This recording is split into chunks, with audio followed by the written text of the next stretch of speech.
Okay, How are you, mate? I'm good. Oh, we started?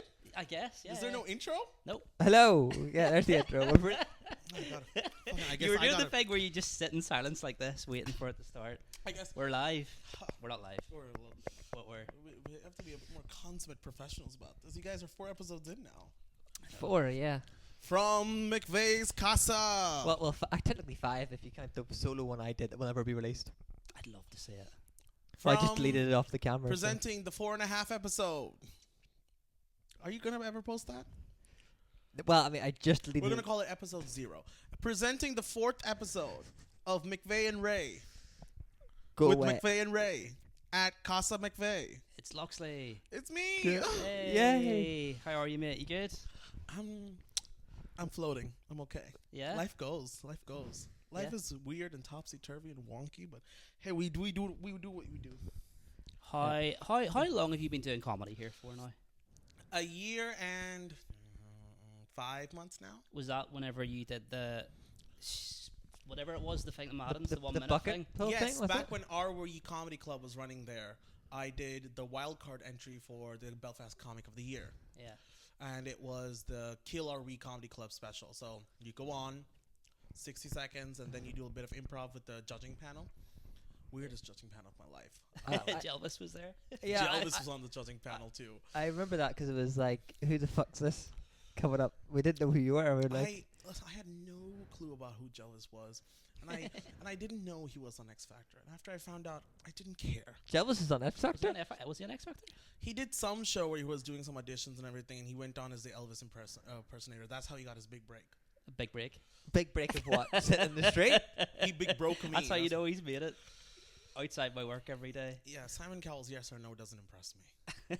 Please. So that was a year and 5 months ago. A year and 5 months ago, December. And you've almost like replaced Sean. You're like running loads of gigs now, and Sean's not here.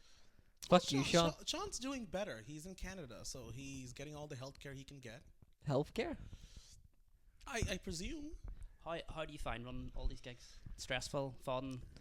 You're a very good MC. Absolutely stressful. Very stressful. Yeah. But at least you've got the other two to help you, right? They help you with Yeah. all of them, or Hmm? do they help you with all the gigs? Like the other points and So I run Sunday Comedy Club at the Deer's Head with Bunny Martinez. okay. Bunny's a great shout. He's always good moral support. I handle a lot of the logistics though there, but that's because it's kind of like I'm the stepdad. I kind of stepped in when Connor had to step away for health reasons and pursuing his own stuff and whatnot. Connor Charlton. When Why do you Connor call Charlton- yourself a stepdad? Because I inherited it. Okay. I didn't birth it. To be fair, There's though, when Connor used to run Deer's Head, it used to be like you genuinely. Did you ever do when Connor did Deer's Head? I don't think so. You Is that when go up James did and it? you just bomb because it'd be all his mates, and he would come on. It would like be brilliant because all his mates is laughing at him. The first time I did Sunday Comedy Club under Connor, shut the fuck up. Shut the fuck up. Now's not the time. I didn't say Now anything. is not. You did You a heard little- it as You well. did you took I let the pause sit for a you bit. you took an emphatic breath. You took a very much that. Under Connor as stepdad. Yep. Yeah. Yeah. No. This is when Connor was fully running it. I looked at the Instagram, and then I looked at the venue, and I looked at the people there, and it was just 6 open micers. It felt like Comedians Anonymous. It just felt like we're there for like rehab. It's just the 6 of us, and we just treated it like a workshopping session where everyone went on, did their thing, came off, and everyone getting critique on their sets. Great idea, but it's a beautiful room. It's a beautiful venue. I was like, and I'm always a marketing guy. Yeah. My background was branding and marketing. Was So that at I did- uni? At uni? No, well before that too. I was working since I was 17, and I did so many jobs. I was doing sales marketing. I was doing brand marketing. I worked as the in-house video editor for a small agency back in India. Okay. So I learned all my repertoire there, and the first thing I thought was, if there's anything I know, it's how to make things look good. Branding and marketing is my forte. You've seen the posters I make. Yeah, they're good. Yeah. I do my thing, and I do it right, 100. That being said, it was like, Connor, you have this beautiful venue. This should be filling up every month. Let me take over your Instagram. That's how it all started. It was just like, let me take over your Instagram. Let me do your Instagram for you alone. And then Connor saw me do it for 1 month, and he's like, hey, I have to step back a bit. Do you want to take over the club? That was about 7 months in, and I was like, oh, I don't think I'm ready for this. I feel like it's like a big dick maneuver. It's like 6 months in, I'm already running a club. I wasn't very confident of it, but I was like, you know what? I'm gonna just do justice to it and keep the brand going. And it's been going from strength to strength ever since. Yeah. The same people that own and operate Deer's Head is like, we have a venue called the Watson. It's a new venue. It needs a new slew of things on the lineup. So they've got their pop nights, their disco nights, this and that. How about a comedy thing? They already showed Connor the venue, but he wasn't too confident about it. I'm like, it's wacky, it's weird. I'll do it. It's great. And you've seen Smooth Iron. It's got the very weird L shape. Yeah, but for open mic and for open mics, great, it does wonders. perfect, And then we do lineup nights there too, so it's expanded. So the Smooth Iron Comedy is one I built from scratch. That's my baby. I birthed that from scratch. And I did that with John Monahan. How do you know him? Yeah. So John Monahan, I helped run it. John's wife, Charlotte, has stepped in. Emily's part of our team, essentially. Yeah. So just the four of us run that. And then one of the people that left the Watson now works at Points. He hooked us up with Points Comedy, which is the latest one. Okay. And we've only had one show of that, but it's done wonders. I'm like, hey, fuck it, we ball. Okay. So essentially, I've become a comedy Points drug is right beside my work.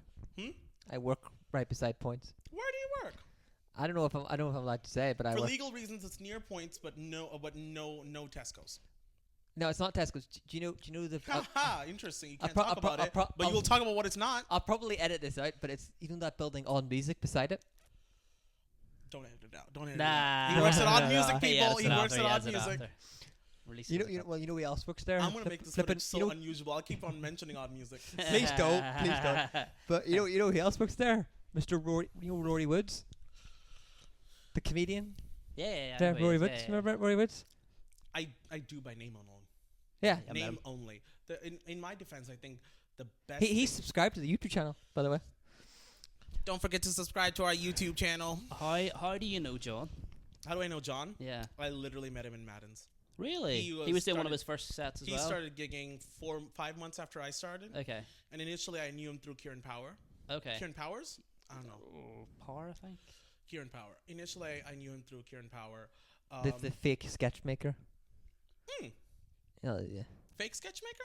Yeah, all his crowd work is just fake, and I think that's just cheating. Me and him have had entire arguments about this, but I think his crowd work's cheap. Because he's not actually doing crowd work, he just gets people to say shit to him. I don't think that counts.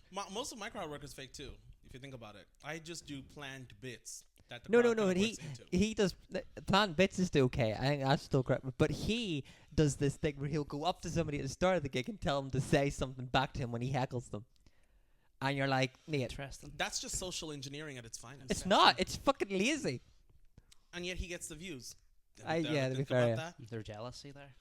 Could give a rat ass. And Sam actually doesn't care about online stuff. The only green that looks good on anybody is money. Unless, of course, I'm wearing green, in which case I make it look good. Green?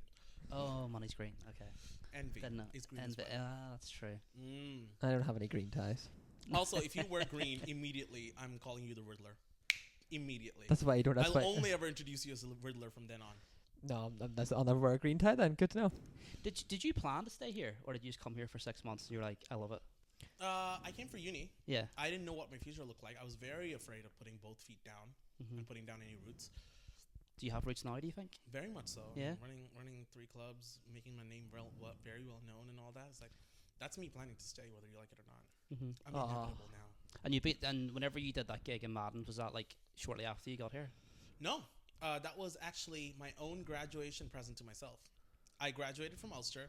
I was like, I'm finally gonna take the step, and I'm just gonna fucking get on an open mic. Okay. I was like, just to see what the vibe is like. I got onto the open mic scene because the job market is always tough, especially for business students. It's horrible here, whether you like it or not. But I was like, I just wanted to feel a little bit of instant gratification. I was like, let me do something I'm good at. Let me do something that'll just tell me, okay, I'm doing something worthwhile with my time instead of just going to my dead-end full-time job, coming home, putting CVs through, waiting. Yeah. And I'm like, you know what? Fuck it, let's do it. And now here we are. But you've done comedy before, right? 1 or 2 shows here or there. Oh, so barely. I did.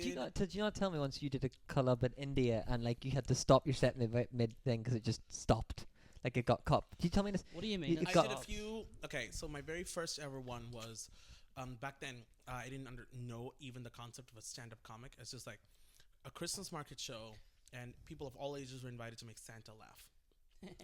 Literally, Santa Claus will be there, tell your dumbest one-liners or jokes.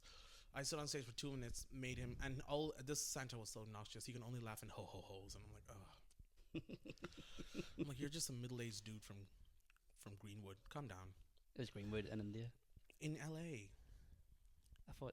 Even I knew Greenwood was in LA. Like, come on. But I thought Yeah. you came from. You just. I did. Let me get to the next Okay, part of the sorry. story. Right. Okay. Once I properly moved to India, South India, the Chennai open mic scene was kind of there, but it kind of wasn't. Alright. And then I just started going to a few open mics. I did a Countdown Comedy, I did this and that, but the open mic scene died.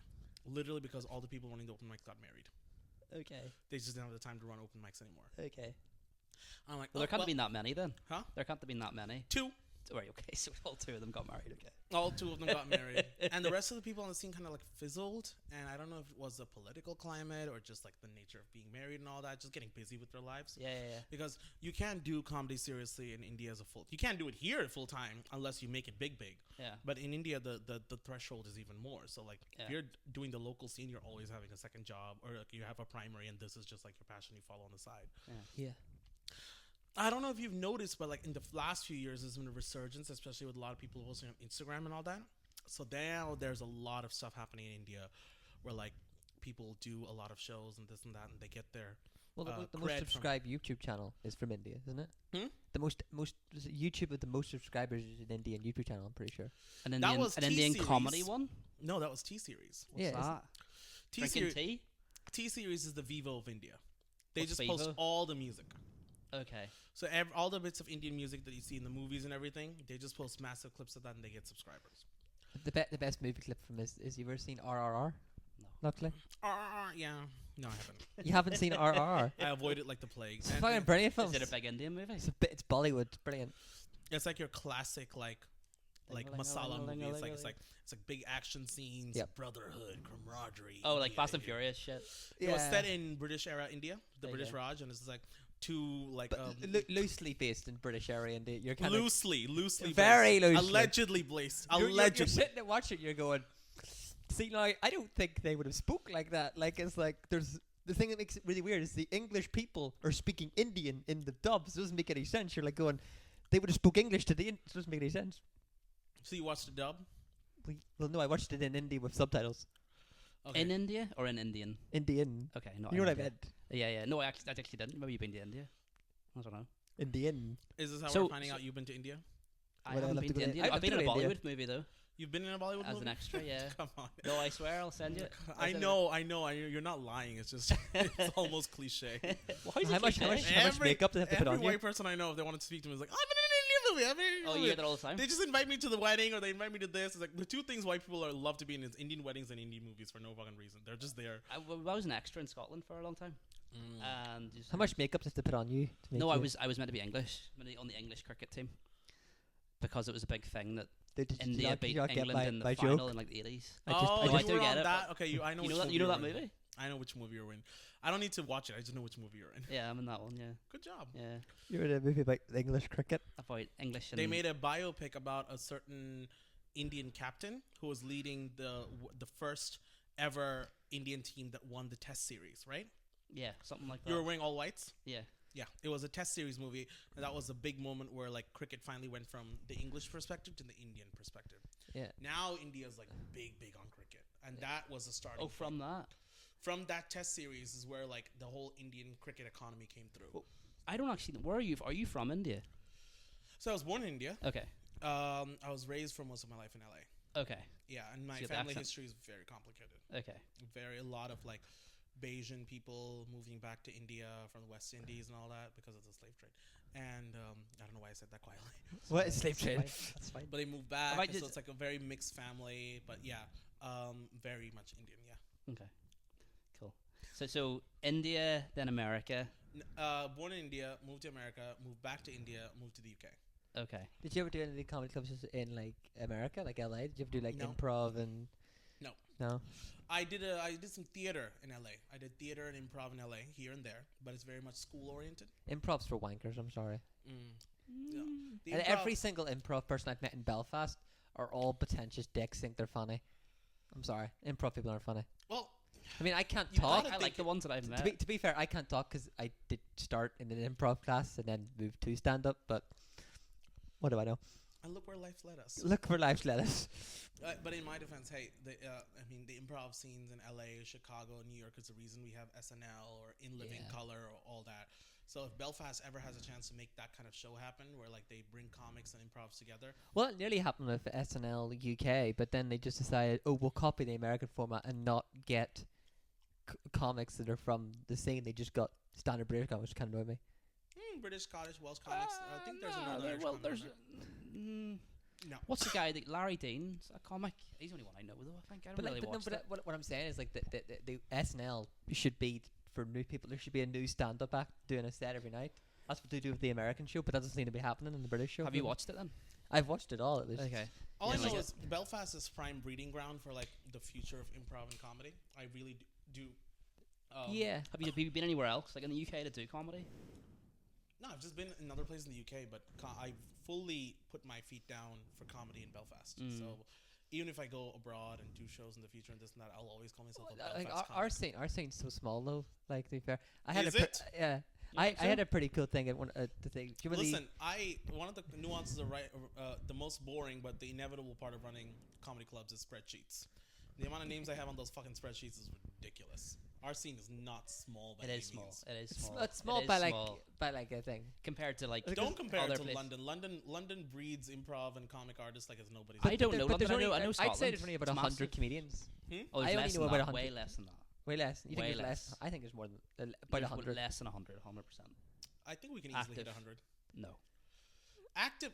That's gigged in the last 2 months. You have No. to count that. You have to always keep in count the surge of people who do 4 or 5 gigs. And No, I don't count them. They don't Hey, count. no, I don't count them. The thing, if they No, don't, I if don't they count do them at 5 all. gigs, then I don't get stick through out. They 20 don't count. before you count. Hmm? I get through 20 before you count. It'll easily. Because there's so many that do like free and then never do it again. I mean, I'm at if 190 we at the moment. cut them out, then we can still hit 80 people, 80 to 90 people. Do you know how many gigs you're at? No, no. I counted until about 60 or 70. I'm at 190. Okay. Very nice. Last I counted, I was at 120. Oh. I only started a year and a few months ago, so 190, really? Yep. Exactly. I don't know how rough that is, but it's 190. You find that? I was okay. going ham at my year, so 120. 120 in a year. I did not get anywhere near that much that in 1 year. I I've been think going my longer. Here's first the I think thing, my first year I did That about same 10. count is also I'm really bad at counting, so the same count is also yielded 86. So it might be 86 or 122, and I'm not sure. So let's keep it 86 to 122. Okay, that's quite a big gap in numbers. But I sure. know, my counting is shit. That's how horrible it is. How many comedians did you say were active in Northern Ireland? 80? 80? Yeah. I'll challenge you to a fiver. You can see if you can send me 80 names. How many good comedians are there in the And scene? if you though? can't, then no, they don't have to be Good is good. subjective. They don't. Have, they don't have to be good. But what's the parameters? You have to have done 10 I'm gigs. taking Sam Do they McVeigh have- off that list. I'm taking Ray off that list. Do you have to have done 10 gigs? Is 10 gigs? Hmm? What are the parameters? I'm not putting in another spreadsheet to see how many people are doing 10 or more gigs, but fuck that. That could be a fun game to try and come up with 80, but there's not 80. I used to be the youngest comedian in the scene, and I'm not anymore. Is it Maud? No, yes, Maud, and then there's like Have a you met Maud? Yeah, I've had Maud at Smooth Iron a few times. Okay. Maud is notoriously non-responsive. oh yeah, By the time Maud responds, the gig's already passed. yeah. Maud's like, I'm done. I'm down. I'm like, we're done. What are you down for exactly? We have to reach The out to them past. to do it. Okay. And then there's that guy Lewis, is it? Who? Lewis? He's been at the Smooth Iron a few times. I don't know his second name. Who's Lewis? He The guy came. that runs Smooth Iron doesn't know who it is. No, so Are you he sure came, you're making this person no, up? he came to Manic Comedy first, and then I saw him at Smooth Iron. You might have been away on holiday or Lewis something. Lewis Campbell. No, Lewis. Maybe. 19-year-old. There was a lot of 19-year-olds popping up in the scene. Is there? Is there? Is there? Recently, there was a guy called Harry Campbell who came to Smooth Iron, and he just came with his coterie of friends, and they're all very youngish, so 19, 20. Mm. So he's another youngin' on the scene. Fuck, I used to But be he's youngest. he's done a few gigs outside of Belfast, and he's done one gig in Belfast so far. That's Smooth Iron. What age are you? 26. Okay. And I started gigging when I was 24. 24 here. Yeah. Okay. Interesting. Yeah. And you were 19. I'm 17 when I You were started. 17. Okay. Was I 25? I was 25 when I started. Sorry, not 24. 25. Hmm. December, so 25. Do you think you've toughened up with your gig? Like, as in, like, I remember at the start you were like, anybody can have a spot.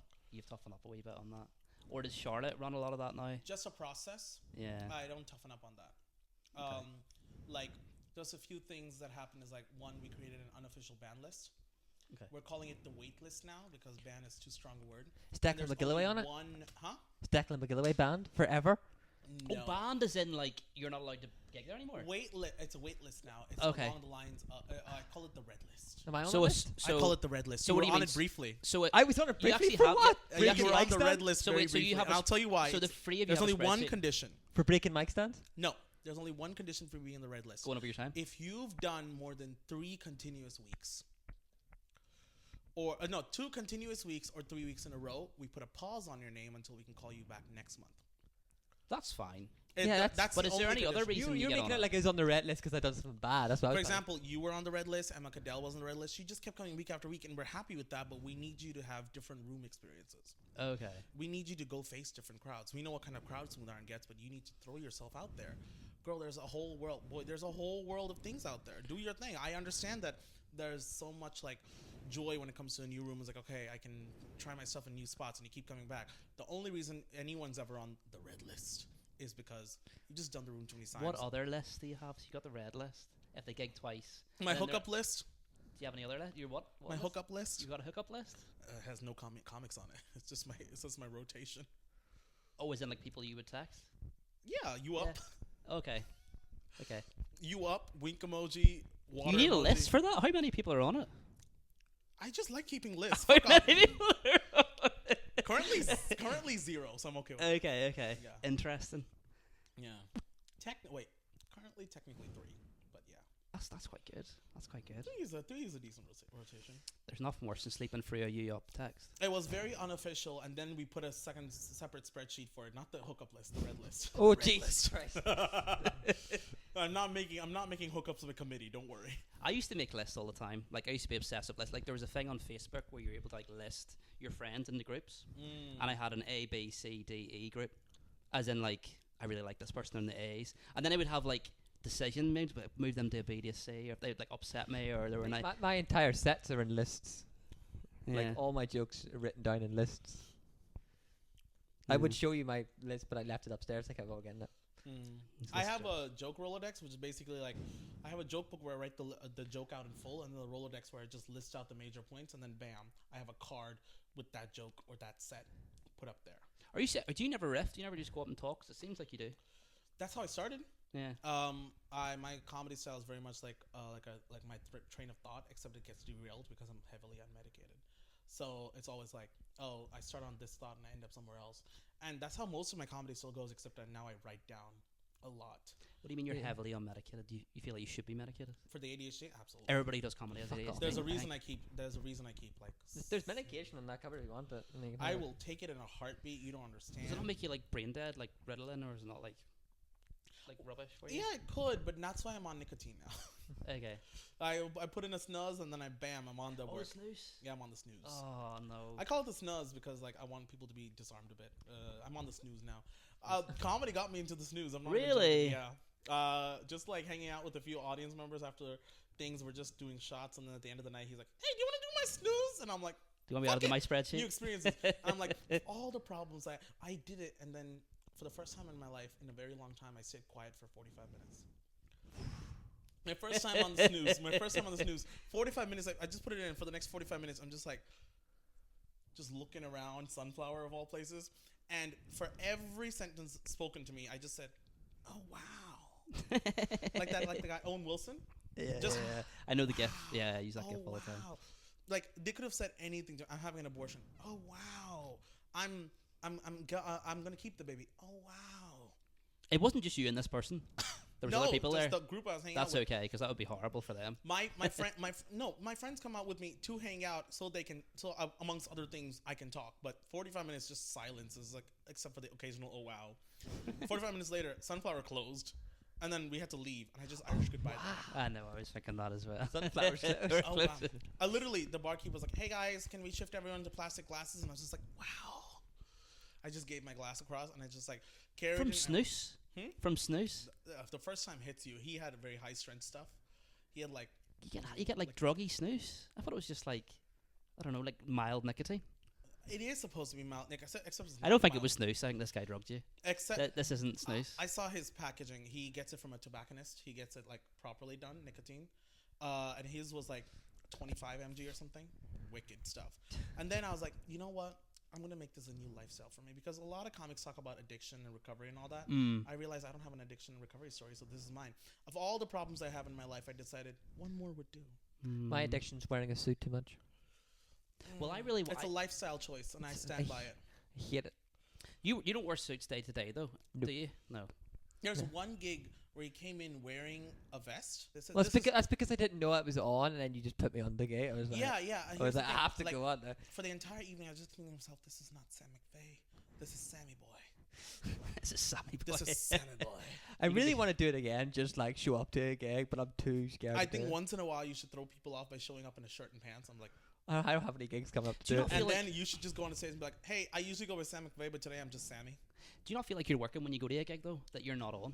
Do like, you know what I mean? Like, Oh yeah. yeah, it's like networking But I and all love it. that kind of stuff. You're like, okay. I love it. I I hate don't networking. mind being an event manager as much as you think. I've done events. No, but even if you're not like running it, do you still feel like you're working? Like, say, so like, if you go to a gig and there's loads of people, you know, and you don't feel like, do you know what I mean? Like, I quite like, work, but it's still fun. yeah. So yes, you have to go set up the gig, talk with the people in charge of the venue, so like the bar staff and this and that, make sure expectations are set. If I'm running a gig, that means someone else is emceeing. Usually it's John if it's one of our gigs that we share, but sometimes it could be a third person. We've had Rory MC a few times because Rory was doing a Dairy Girl special, and I was like, I don't want to be at any point in time focused on running the gig. I'm too tired. But I don't mean that. I mean like going to a gig that it's nothing to do with you. Oh, nothing of the sort. Oh, okay. Go on, do my set, and then I just faff about. Yeah. The networks happen by themselves, by extension. It's like, Yeah. oh, hey, met you this and this. If I remember to text, Yeah. that's the Yeah. other thing with me. I can't remember to text for the life of me. I've left Adele on red so many times. Adele Carey. The amount of times I left her on red. There's a reason she has an ADHD joke where her friends don't respond. I am the friend. I am the person that does not respond to her. Yeah. And 2 weeks later, she's like, oh, hey, how you doing? I asked for cookies. You never helped. Ask for cookies. She wrote the joke. Oh, her her Joker. Okay. I am the friend she's bitching about as much. It's like, Okay. oh, this bitch never responds. The thing has passed. The time is done. The only line I remember from Adele Carey is my vagina's like a snare drum. Yeah, that's yeah. Mostly because I have one next door, so I know how tight a snare drum can be. Because I've tuned it. And now you know how her vagina is. Yeah, I know. Yeah, it's very tight. I don't know if she realizes how tight a snare drum actually has to be, because I mean, she wrote the joke. statistically, if for a snare drum to be tight, it would kill her if it was that tight. But I know more about snare drums than I know about women's thingies. Yeah, so maybe not. Maybe I don't know. Maybe not. I don't want to check either. I don't want to know. I don't Yeah. know. Maybe don't doubt a woman's vagina. Have you ever been with a woman? Just No. no. I don't know. Yeah. Just Anyway, so here's the special. Fair enough. Is that a bad question to ask? He always does that. Whenever I say something inappropriate, he brings up his picture. Hey, baby You McVeigh is could've. long in the past. Keep that baby down. Okay. Fair enough. Have I ever been with a woman? No, I have No. never been with a woman. Okay. Fair enough. I've come close many times, but I've never been. Come close. It's not that. It's not. Do you mean my like own when you volition. were younger? Like Huh? when you were younger? I wasn't exploring anything. I was just like, I wasn't interested. Oh, okay. Yeah. Yeah. I'm a hot. I've had moments commodity. where I'm not interested Huh? either. I've had moments when I'm not interested either. But you're like, I'm here now. I'm here now. Yeah. No, I've never tried with a woman. No. Women have tried with me. Mm-hmm. I've kissed a few women. That's been fun, but it's mostly because I needed a free drink in Kremlin. Don't ask. Don't ask. I mean, this is a podcast. You have the So right to ask. no, that's fine. So Kremlin that's not a impressive. Gay bar though. Yeah, It is, so- it is, and that's Then where the problem lies. then why you kiss a woman to get drinks in there? Well, groups of gals and gays, they come through and they're like, the groups mingle and they're like, hey, we're trying to get the most amount of kisses tonight, this and that. I'm like, hey, I'm game. It's a kiss. It's non-consequential. Kiss can mean so many things, right? It's just communication. at the Speaking end of gay thing, right? of the day. Gay things. Right. I have this friend. Well, I say friend, guy I don't like in my college, right? And he said to me, A colleague. college. He said to me recently that I act very gay. Good for you. As a gay man, do you believe I act very gay? Am I a very gay No, person? he's just mistaking the autism for the gay. Thanks. Yeah, that's what I thought you'd say. Here's the thing. He's probably just saying gay as an insult. He's like, oh, you're acting very gay now, bro. Well, I mean, I did call him a puff and then kicked him in the balls once, so. Did you enjoy that? Yeah, I did get That's it. pretty gay. Ah, fuck. The Steven Seagal thing's pretty mad. Oh, what? Steven Seagal? Yeah. Oh, he's The right here. amount you like him. Oh, what's wrong with Steven Seagal? What's wrong with this? But you keep saying you like him because he's sexy. He is sexy. So that's pretty gay. Do you have daddy issues? Yeah. Probably. Maybe you met my dad. Yeah, but that's not a gay thing. That's just a thing. But a lot of things add up to be gay. Yeah. If I hope the safest midlife crisis you have, Sam, is just being gay. Yeah, probably. It's either that or you become a serial killer. We can't afford the other Way one. too young. I to have already midlife am a crisis. serial killer, like, to be fair. Killing what? The jokes? Yeah, I can't remember. No. Killing the stages? Killing my mic stand, bitch? Oh, how many of your mic stands have I actually broken? No, just the one. I'm pretty sure I broke. But because in your defense, the smooth iron mic stand is already pretty broken. But I like to, like, I not you just... really harass... You don't break mic stands, you just harass them? Well, no, because most it was pissed me off most comedy. Harassing mic stands, loving Most Steven comedy clubs Seagal. could just, if most comedy clubs could just get a nice straight microphone that you twist half mic have all these weird twisting And we're back to knobs. the homophobia. That's what I was thinking. That's what I was thinking. I was letting Right them back dead. to the homophobia. Get out! What happened to the Yeah. good old straight mic Big stands? straight mic. You could Back twist in them. my day, mic stands used to be straight. They used to be married, have 2 kids, and get a fence house. Yeah, bring it Now back. they're all gay and bent. Well, to be fair, like microphones are bent. They're awful. They're annoying. I have to have an active advisory now in the clubs and be like, hey guys, stop harassing my fucking mic stand. If you want the microphone, I'm just take it off and then put the mic stand in the back one time and leave it alone. No, but I like to lean with it and take with it. Like, That's why you're putting your body weight on a mic stand. You know what a mic stand is? The first word is mic. It's supposed to hold the weight of a mic, and that's it. but a good mic stand should be able to Who the hold fuck the are you, person. Cat Williams, wrestling mic stands and tables and chairs and all that? I don't Give wrestle up. the mic stand. I just keep it in the mic stand while I talk for it. Yeah, then just don't touch the mic stand. Just let it rest. No, I like touching it. That's gay. It's lovely to touch. You do love it. Especially- You do love touching the mic stand. I love wanking off the mic stand. Churning butter. Yeah, love it. Churning butter and making the jokes curdle. Curdling jokes. So right, okay. Well, what was your first? What was your first job? Where did you live when you had your first job? You said you had lots of jobs. Did you have lots of jobs in India? I just always worked. Yeah. I was a workhorse, whether it was volunteering and whatnot, and just went into like, oh, might as well get paid for some of this stuff. I was. Were you working for I think free? My personal first job was technically it was a job. It counted. I was junior librarian. Really? Yeah. I was In junior- India? in LA and then Okay. in India. Okay. And it was very unofficial, just because I didn't have friends. And You didn't have rent? friends. Oh. Friends.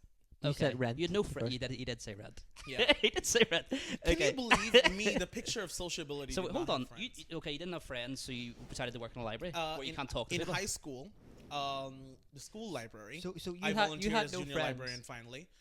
In essence, I was just sitting in the library long enough, and then I started talking up to librarians, and they're like, "Hey, just come do stuff for us," and I'm like, "I don't mind." And Unpaid. Okay. unpaid because I was in school. Okay. It was the school library. It Okay. was downstairs. Okay. So anytime I get the chance, I'd go there, do some work, get some stuff done, catalog books, this and that. The Alright. library was my first friend. Oh, that's cool. Okay, I didn't expect that at all. That's nice. Yeah. That's awesome. My first friends were like were 50-year-old women.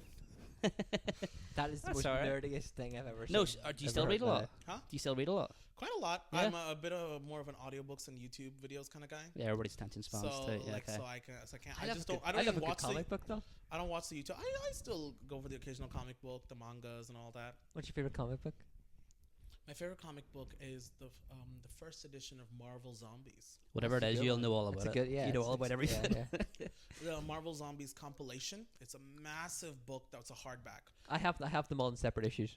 Like I was a big book And you- guy for all of my younger years. So my mom would just leave me in the Barnes and Nobles while she went upstairs to work. This was back in LA, so It's like Waterstones type place. yeah, Yeah. Barnes- Okay. So like the bottom of the building was Barnes and Nobles, and the top was all offices. Okay. So like oftentimes when I get out of school early and whatnot, usually because I was sick or usually because like I finished all my stuff or it's a half day, some wanky shit. Doesn't matter. The point is, she'd leave me in the Barnes and Nobles, and she knew I wasn't the type of kid to run around faff about. I was very much quiet into myself. I wasn't quiet. I was just into myself. I just mumbled to myself. So I'd just be in the Barnes and Nobles, just like ripping off plastic and just reading books and keeping them back in. Oh, okay. Never bought a single book in Barnes Noble. Just read You them just all spent there. the whole day there. I just read them all there and all that. And they offered me a junior librarian position. Unpaid as well. Of course. Come on. Child labor laws are To be fair, tight. you owe them for the books you read, okay. Yeah. And then I started volunteering in a Henderson library in LA, which was just attached to the park opposite my house. Yeah. So I'd go there, I'd borrow a lot of books. Eventually, I'm like, hey, I'm here most of the time. Let me just help around. So this is volunteering. Yeah. Then I moved to India, did junior librarian in my school. That would be my technical first job. So I learned a lot of my stuff there. That's really interesting. Then across the years, I just like, every time I pick up something and do it as my new interest, because ADHD, your interests keep floating around. Eventually that becomes a job. So okay. it's a miracle. Anything I start off as an interest eventually becomes a job for me. Well, what did you do at uni? Business studies. Okay. Yeah. Okay. Wholly unrelated. Yeah, to no. all I of was my thinking it might be interests. something to do with that, but no. Okay, Yeah. that's fine. So I did. The one people do when they don't know what to do. Is that fair? I did a lot of MUNing, model UNing, Model UNing. What's model that? UN. Is that like All the government stuff? schools and unis, like they do replicas of the UN. So all the agencies and all, and you'd go there representing countries and you'd debate. Oh, you did and that? Yeah. So school debate, all that. Oh, cool. So I did model UN. You travel to do that? Occasionally. Okay. One time I was supposed to, I signed up for a conference in Turkey, and I signed up. This is well into the model UN stuff, so I signed on as a chair. So I'd get my travel paid for. I'd go and I'd chair the committee. So it'll be like local and international students coming to do the different countries and all that, but I chair. And I was chairing for a meeting of the World Health Organization. All of that is the logistical stuff, just like the fun of doing it. Model UN and all that. It's basically During COVID? No. Okay. Better yet, this Okay. was during Turkey's coup attempt. Okay. Where they had a big earthquake and then a coup attempt on their president, Erdogan. And you're Because of the coup attempt, they had to switch it to online, so I was doing Model UN chairing on Zoom. Oh, Zoom? Yeah, they were like, our funds dried up because of the coup attempt, and I'm like, what does the coup attempt have to do with the funds? Like, the government was funding us, now they're too busy fighting off their own military, so hold on a bit. So they're like, what are my other options? It's like, are you gonna cancel? It's like, no, we're gonna keep it going. Can you just join us via Zoom call? Which was fun, so fun. So Model UN eventually became me volunteering for a local mental health organization. They're Okay. internationally funded, but they're locally based in South India. Yeah. So a lot of jobs. I was volunteering as their video editor. The video editing started off just as a gimmick. Yeah. So I was like just editing like nice edits of my friends to give for their birthdays. I'm Yeah. like, not that I could afford much. I could, but I'm like, I'm tired of giving the same old gifts. The occasional Parker pen, the this, Yeah, the yeah. that, the limited edition football, fuck that. I just wanted to do something a bit more handmade. Yeah. Yeah. And mine was video editing. So I started video editing as just like for the gag. That eventually became a job. I did junior librarian. That was volunteering, but that was also a job. Eventually, for the video editing, I joined an agency. So branding and marketing. Yeah. Yeah. Yeah. That's where I learned it. And that was Okay. also a job I had in India. This was concurrent with all of my studies. I don't think you've released that many clips of your stand-up, have you? That's the one thing I'm failing at. I Yeah, make 'cause everything else except my own You're shit. very, very good. You got amazing presence. You really do, but you haven't released many clips. I should. I'm just Yeah. really bad at editing my own stuff. What are you two like critical? No. No, Lazy.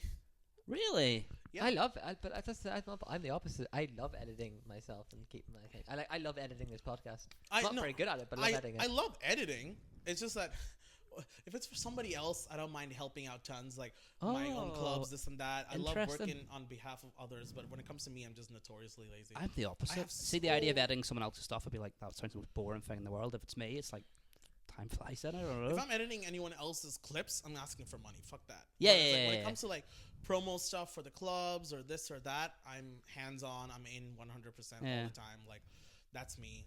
But when it comes to my own stuff, it's just like there's some kind of a weird laziness that creeps in. I'm like, Do you think that's like? Do you think that's like if I don't try, I don't fail type thing? Maybe because I know you hate this. You hate the social media. He hates the social media stuff, don't you? What? You hate the social What media do you mean I stuff. hate social media You stuff? hate the fact that like social media is part of comedy. Oh yeah, I think it should be based on like Just to stand your up. set and like how good you are, because I feel like a lot of it's been based on like social media, and I've seen so many. There's that girl that sold at the SSE Arena. I'm sure she's great, right? I'm not shaming her, but I'm just saying, did you get there because you were a good comedian, you have a brilliant set, or did you get there because you did the thing and people know who you are? It should be based on your stand-up rather than your audience, I think.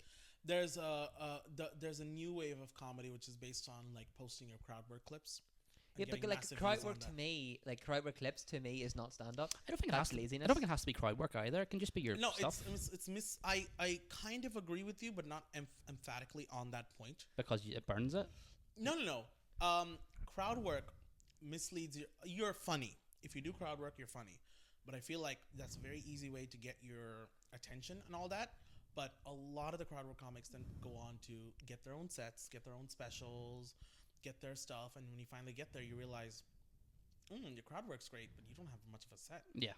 Yeah. And I come from a very old school thinking of comedy. Like most of my muses, like Jackie Fabulous, Dave Chappelle, Stuart Lee.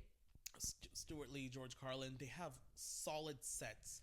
Those are the breed of comics where like they can be in a room of 3 people or in a room of 3,000 people and they don't care. They're just talking. You're lucky to be there. That's the kind of comic I want to be. Whereas like I just have my set and I'll deliver it to whatever audience and they'll enjoy it one way or another. I don't necessarily need to talk to comics. However, how I started off was a lot of faffing and crowd work. So it's a learning process for me too, where I'm like, I know my strong suit is comedy and open and especially crowd work and all that, but I need to build a legitimate set based on my life experiences and build that across so I can claim myself to be that caliber.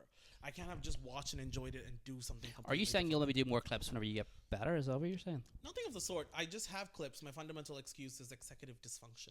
I get what you're saying. You're saying you want to, you think you're good at crowd. You think you're good at crowd, but you want to get like sort of better at it first and kind of is that it or like?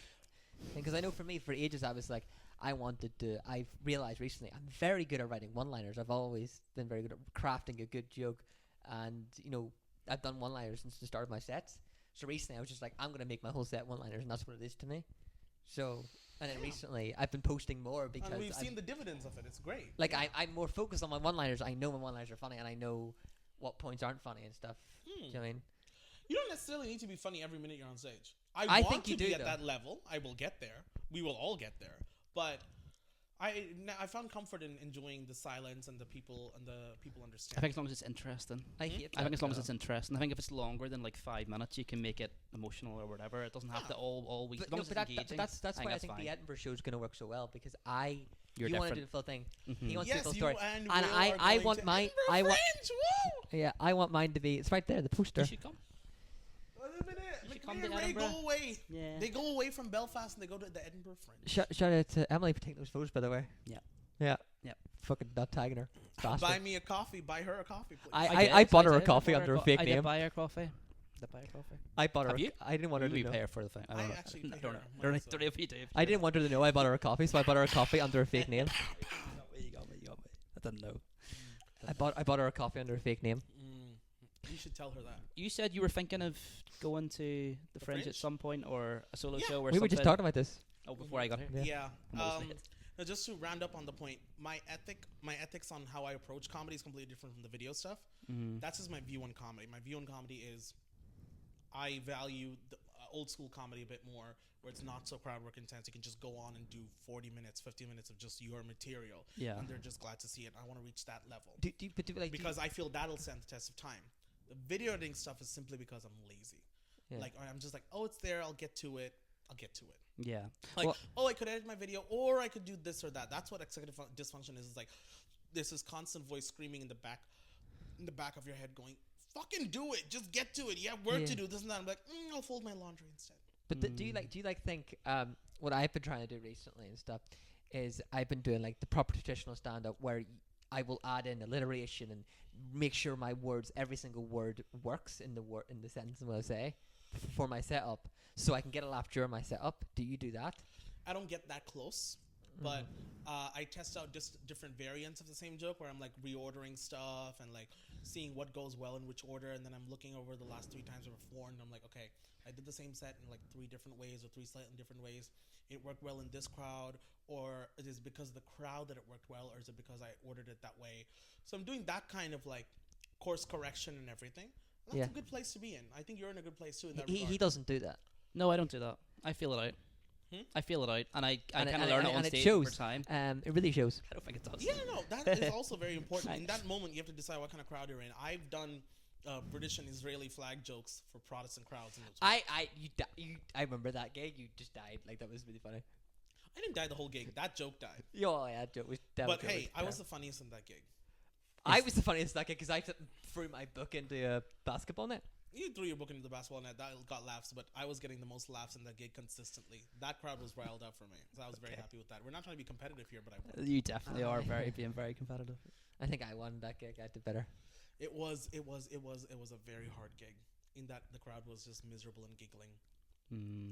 But yeah, I had fun. I was very scared in the lead up to it because every comic before it was middling at best. They're doing some of their best stuff. But I went on and I riffed and I rapped and I just brought a few of my bits in and bam. I think that's what you have to do. The bit I always remember, I remember one time. Do you remember my friend Ethan Porter? Ethan Porter Did one set and then fucked off.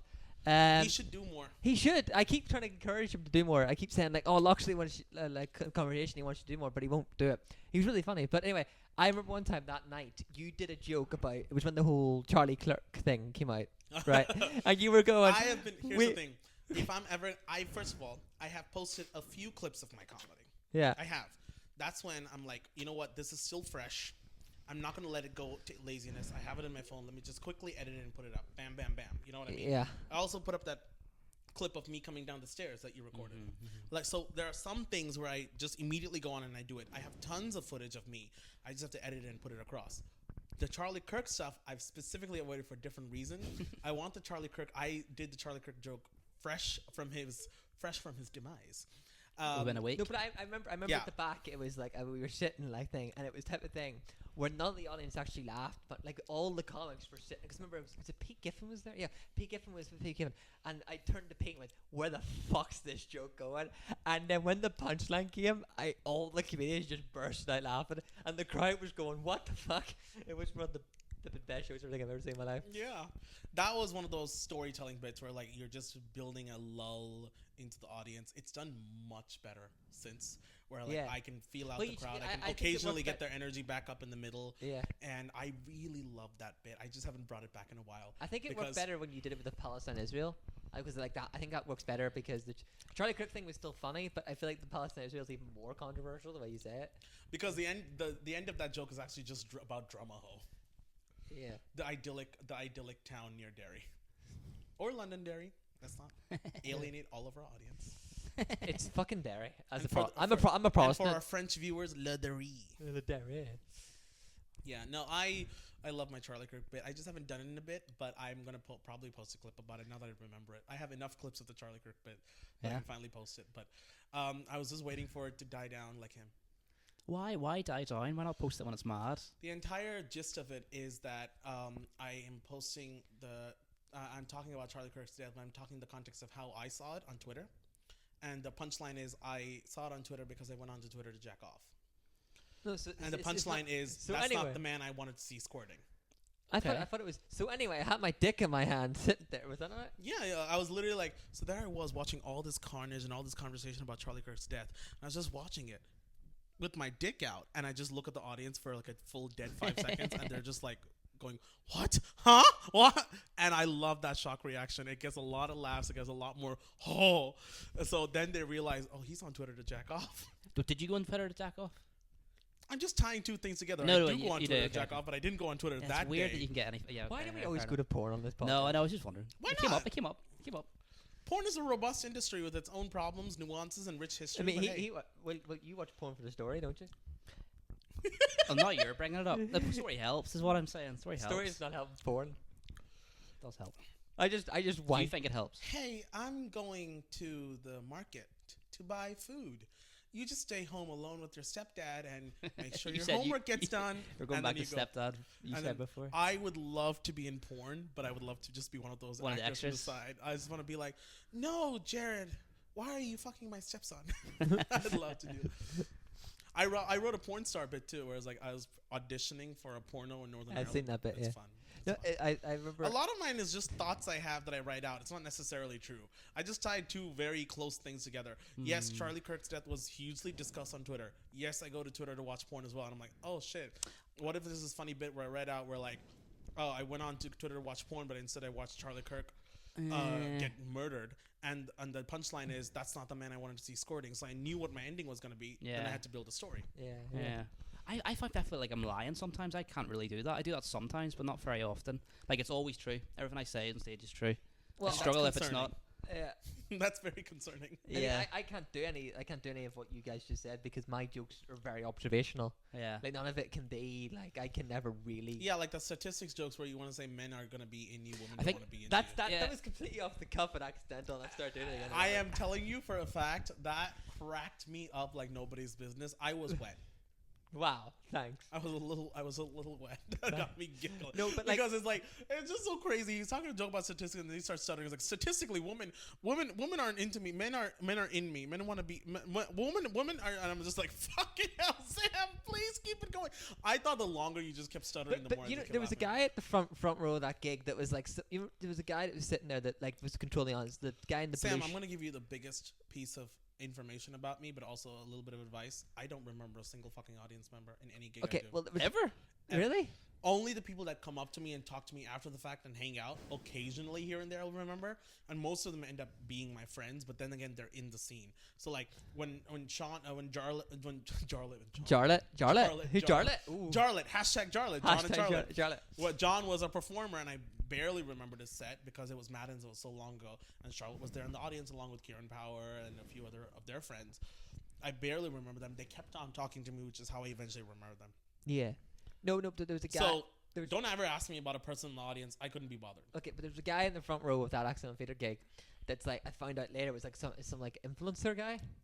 And I keep seeing him in fucking Castle Court. And now every time I see him in Castle Court, the only thing I can think is he's heard a joke about me talking about guys wanting to be in me. And it just really annoys me. It's not the end of the world, Sam. It kind of does piss me off though. Why? Because he that knows. men want to be in you. What? No, I just don't know if I did. That means you're wanted. No, I didn't like the joke that. I like, think you'd be the hottest commodity in the North Coast. How's going on in North Coast? Yeah, I'm pretty sure Nard's daddies want to do you. The North Daddies. Oh no. Nard's daddy want to do me, and I'm just the exotic. So don't worry about it. I never open up my grinder and banger. Horrible. Have you ever opened your grinder in Port of Oak? Is that what you use, Grinder?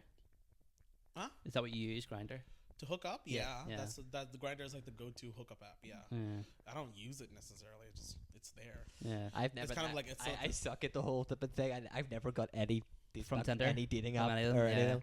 Because I just Which ones are you on? Which dating apps are you on, Sam? Tinder and Hinge. They're the only ones I know. But they're the same thing. They're all the same I thing. tried Bumble for a bit, but then Bumble sucked because I just like the girl had to open the conversation, and And they no don't. no offense, to women, they're bad at opening conversations. Really? Yeah, they're shit. I'm Have sorry. you ever spoken to a woman? They're very great at opening conversations. Yeah, but over text, Maybe they're shit. they're not good No, at but opening conversations with you. That's probably it, to be fair, as well. Yeah.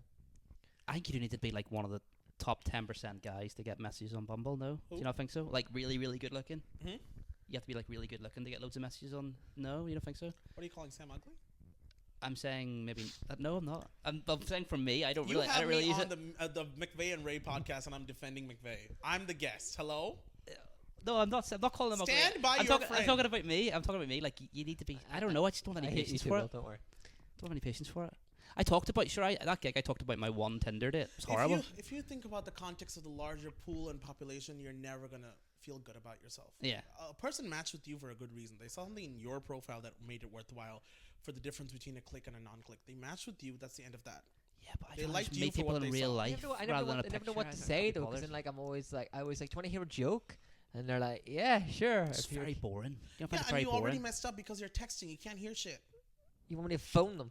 No. Do you want to see a joke? Can I tell you a joke? Can I write you a joke? Just see you a joke. What? Send a picture of my dick? Is that what you're saying? Start- For No. for Grinder, is it just what's it like? Is it Grindr is very much hookup oriented, so so? It's like the first message is almost that. a lot of the details are on the profile, what they want to do, where they want to do it, this and that. It's like I can host, I can travel, I can host you at my house, or I can travel over to yours, that kind of stuff. Okay. Then it just gets the nuances of it. It might be dirty talk. It might be just details like basic like age, sex, location kind of vibes. Like what's your thing? Most likely it's pics. It's like, hey, what do you look like? Because a lot of people are discreet on Grindr, so they're like they don't. Oh, Like, interesting. you're just Okay. going out there looking for hookups. You don't necessarily want to give all the detail, or Okay. like you don't want to tell them who they are. So it's less of a dating profile thing where you tell as much as you can, and more like a I need to have a profile on here so I can just go around hook up. Okay. So it's not necessarily you're going by your name. Like you've heard some of the nuances of Grindr before Not me. not I've seen- really. I've seen No, a Conor not Bryant- not I've seen a The, really. Conor- the username can be something like Dom Daddy or something like that. Okay, so that's true. Or like- so there actually is like that. Or like a username just called Sucker, and you know what that implies. I've seen a Conan O'Brien sketch about it. Okay. Yeah. So, and you've learned and pretty is it a much. picture of them or is it a picture of their body or what is it? Could be anything. Could be. A There's no picture. dick pics. You're not like scrolling through and there's dick pics. You're not allowed to post dick pics to the icon. Yeah, okay. But is you it can have like albums with a lot of stuff on it. So is it like Tinder? Is it like you go on and there's like loads of pictures of them? Yeah, it's a grid. So It's a like, grid. So the first grid you can- click on profile and like it may be a picture, it may not even have a picture. It can just have name and details. Then you go into the chat and they might give you more pictures if you ask for it. This and that. Some profiles are keeping it very upfront. Like they'll put their pictures up and everything. Be like, hey, I don't want to talk to anybody if you don't have a pic. So that's But a good- less than half don't make it obvious who they are. half and half. Yeah. Okay, about half and half. Like body pics, this and that. Who knows? Okay. Well, you know. I know. That's why I'm asking. Okay. I know. So yeah. Okay. Okay. Think So, of it from the but it'll nuance be like- of, think of the nuance of it's mostly gay men trying to hook up with each other. Okay. So not necessarily that you'll have to show everything immediately. Yeah. They could be discreet. They could be mysterious. They could just be trying to hook up. They don't want to give too many details. So why do you Okay. need to know he's Brian and he's 30 from this? Yeah, month? yeah, No, yeah, he's just yeah. trying to hook up. You know what I mean? Okay. Like at the end of the day, it's just hooking up. So sometimes you want to keep it as simple as you can. Okay. And yes, I did, and I have hooked up via Grindr before. Mixed experiences, but that's what it is. It's a dating. It's a fucking hookup app. Have you turned up and been like, no thanks? Hmm? Have you turned up and been like, no thanks? Like catfish? Yeah. Well, like, have you ever like No. Or like I maybe not managed to- even feeling it. I'm Maybe s- not even I'm feeling it in smart person. Oh, that can happen. That's happened to me. That's happened where like Where it's like you just don't quite feel it. the drive dies down when you get there. Because at Your least with libido Tinder dies. that's not expected. With yours, that's expected. Well, you're going kind when of. you're going there with explicit intent. Yeah, Yeah. it can happen. Yeah. I've never got that far of a date, to be honest, from any apps. I've never got that far. I'm sure you get pussy in your own way, Sam. Or unless you have that midlife crisis now, and then all the men want to be in you. So I'm gonna wait till at least I'm in my 50s before I have midlife crisis. Oh, you presume you live till 100. Interesting. I said 50s. Midlife. I think you get it in your 30s. I think I have it. What's your midlife crisis? I don't know. Just you do get scared of dying. Oh, we'll get scared of what? Scared? Yeah, You but get a your bit midlife mad. crisis has to be denoted by something like Do you what's know- your new hobby? What's your new midlife hobby to reinvent yourself? Stand up. Maybe stand up. Aww. Maybe. I don't know. No. Oh don't no. know. No, Will Ray. I don't know. Stand-up comedy can now be your midlife crisis. Why? That's sad. How's it sad? Midlife crisis, especially Have you something mad? midlife crisis is like what white men do to reinvent themselves, and you look at it with a little bit of pity and a little bit of like jealousy, and you look at it with a little bit of aww. So like, buying like an over-the-top sports car? But I don't have the money Yeah, for that that. I don't have the kinda money for that though. So, what kind of person with not that much money do? What is a midlife crisis for a poor Budget poor budget white midlife wife. crisis. Starting up a new instrument and making that your entire personality. I'll teach you how to play drums if you want. Midlife crisis point. Like learning the drums and becoming a midlife drummer. Yeah. No thanks. You sure? Drums is very easy. That sounds like foreplay. Honestly, it's like, I can teach you drums at my place later. Oh. I mean, Uh-huh, next door if you snare want to have a quick batter on them. No, I'm alright, mate. I'm You all sure? Good. I'm all I can good. show you how tight this snare is. I know. Oh, I was yeah. thinking back to that. You want to show Will how tight that snare is? Yeah. Do you want to see? No, you want to see how tight the bass drum is? The bass drum is even tighter than the snare drum. Okay. It's really hot. He wants to fuck I you. know. I know. He wants to show you how tight his bass drum is. Yeah. Yeah. I'm sure it is, Sam. Good for you. So you're here for good. You're in Belfast for the foreseeable. One then, way you or think? another. That's what I want to be. I want to be Belfast based, but I want to be world known. I mean, who doesn't? World-known comedy. Yeah. Okay. I mean, I had a pretty cool thing. Like maybe You're for looking at me like cool in the Belfast scene. At the accidental theatre gig, I was sitting at the thing. I was with that guy Archie and his friend, right? Archie and Andy. Yeah. And Dave Elliott, Colin Guinness, and Aaron Butler all walk out, right? All the three of them all walk out from the back door Larry's. Every single one of them comes up to me and goes, "How you doing, Sam?" And all gives me a high five. And like they're all like, "How do you do all the people just connections." Have they ever booked you? No, but that's not the point. They know who I am at least. Well, Aaron Butler has booked me for a thing. I had a very surreal experience with Colin Geddes where he walked past us on the way to Lavery's. I think this was at the last accidental open mic. This was the one you did your statistics joke in. So you were upstairs. Me and Sarah Jade were there, but I was working that night, so I was of course working the door. And I was just like trying to figure out. Like I kind of momentarily forgot who Colin Geddes is. I don't see him in person that often. Okay, calm down. So I was just like kind of looking at them, and Colin was like, "Hey, Loxy, how you doing?" I'm like, Nah. No, but that same thing happened to "I'm me. on the clock. Happened- I'm on the job. I've got the headset. I can't be doing all this, whatever this is. Are you coming in or not?" And I kind of asked Colin Geddes, his friend, is like, I just kind of asked her, like, "Who is he? Is he on the list?" And I was like, "No, that's my friend. That's good. Him and Colin are going upstairs." I'm like, "Upstairs? So they should be on the list." It's like, "No, they're going upstairs." Larry's like, "Oh, they're going for Larry's Comedy Club, whatever." but And then she's like, "That's Colin Geddes. He runs Larry's Comedy Club." I'm like, "Oh, that's him. So nice." yeah, he's lovely. I do remember that it was really weird to like to say that though, because then it was like all like Archie stuff. They don't know who Archie and Andy are yet because so it was like. Did Colin Guinness just say hi to you, Sam? Like, yeah, Colin Guinness knows who I've met him before. They're having a fanboy moment. And but then we after they all walked off, we were like, we're gonna make them laugh. So we said, quick, choke them out, choke them out spots. I'll attack Colin, and didn't work. We didn't. Yeah. Hey, any opportunity, if not taken, is missed. So if they're I should have asked Colin for a spot at Lavery's, but I didn't. the balls to do it. Go ahead, pop off. But I bet you like I had a sinking feeling. I have a sinking feeling like he had that moment where Archie and Andy were stroking his ego, and he's like, "Oh, I'm gonna jerk off to this so hard." When I go home." Be like, "Yes, Colin Geddes knows me. Ah, Yeah. I'm gonna hit that snare drum." Brrr. Would wanna get Lavery's be Colin- your place you really want to do a gig as well? Nice little bucket list thing, of course. I'd Yeah. love to do one. I want- Lavery's. wanna- But if you had to wanna- name one club, would that be it? Do you think? Yeah. Yeah. I think like who do you think would be like the first? I wanted to do Lavery's for the longest time. I was being very selfish about it. I'm like, why haven't I done Lavery's and that? And then one day I went as an audience member. It was Rolene's birthday. I was there. And I met you. yeah, you were there. Yeah. And James was also there. Mm-hmm. He was just watching the show. Rolene was there. We were all just watching the show. And they put up this amazing lineup. The room was full. And I realized Lavery's hits a certain caliber. And you just got to get to a certain place because they're booking reliable acts for a reliable audience. The caliber of it. It was Mickey Bartlett, Tiana Doherty, Carl Spain. He had just finished a bit of a Europe tour and he was coming to do stuff.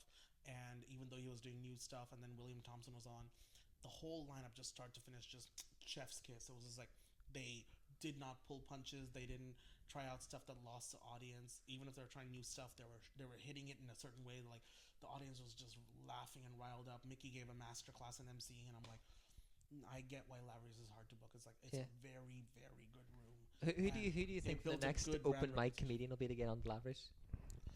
Wafa, Wafa already did Lavery's. and I was right. Yeah, but like the next one after Wafa, who do you think? Sam McVeigh. Oh, Is great. that if that's what you want to tell? Get us, please get me on. You know it's who I am. me. It's me. I'm Fuck gonna you, get actually. I don't want to get. I want to get on. on. I No don't. thanks, Sam. I don't want to get on You're to not La. my type. Oh, thanks. I don't want to get on to Lavery's because I've already told the show so many things. But I don't want to get on Lavery's because I don't care about the spots. I don't care about the jokes. I don't care if I get to meet Colin Guinness. I don't fucking give a shit about any of that. I care they have a one-handed microphone that you squeeze and it goes up and down.